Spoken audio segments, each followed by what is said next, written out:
In this video, I want to talk about one piece of common advice that you probably heard in your forehand that can be holding your forehand back. It's not the end of the world, but if you switch this, I think, at least from my experience, it can help your forehand. So let's talk about what is that piece of common advice, which is get your racket back early. And it seems so like, what's wrong with that? What's wrong with getting my racket back early? When the ball comes, getting my racket back. I can still hit the ball and nothing's wrong with it, but it limits, I think, what you can potentially do with the ball, and this is the reason why. When you get your racket back early, you don't really get to use the assistance of gravity, momentum. My racket's back and then it stops and then I have to start it up again.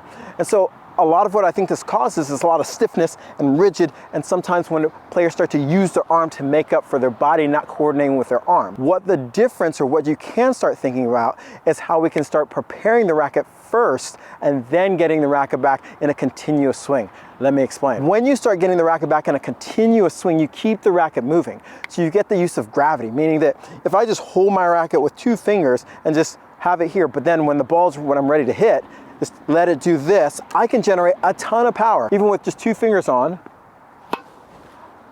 I'm barely touching the racket and I'm producing a ton of racket head speed without having to do that much work.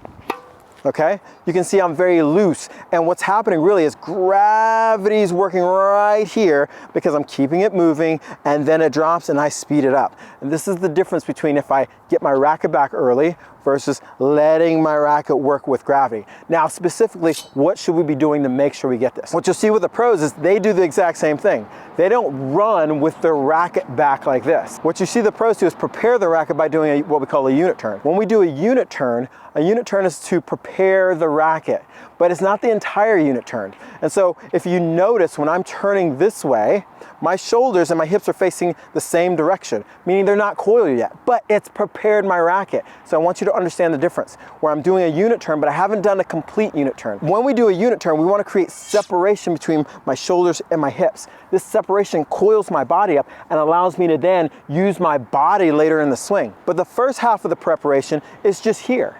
I've turned my hips, I've turned my body, and my shoulders are went with my hips. I'm not really doing a complete unit turn. And so when I'm moving to the ball, I'm moving to the ball in this not complete unit turn.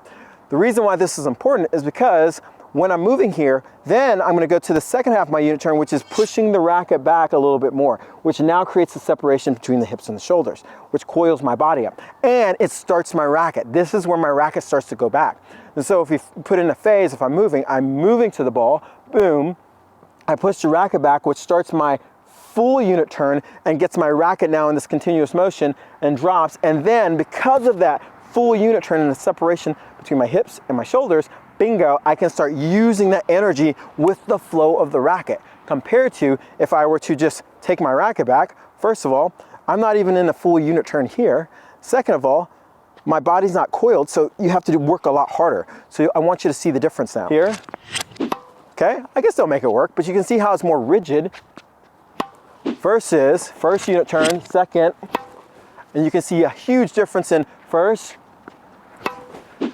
And for me, the timing feels so much better because I'm timing it with the ball. There's not a lot of extra work that I have to do to hit the ball. Because when you get the timing right, it'll allow you to accelerate using gravity and your body to do so. Now, if you need to understand how to use your body, make sure you go watch this video. But start working on preparing your racket and then doing your full unit turn that turns into your continuous swing and allows your racket to accelerate through the ball, compared to taking the racket back early.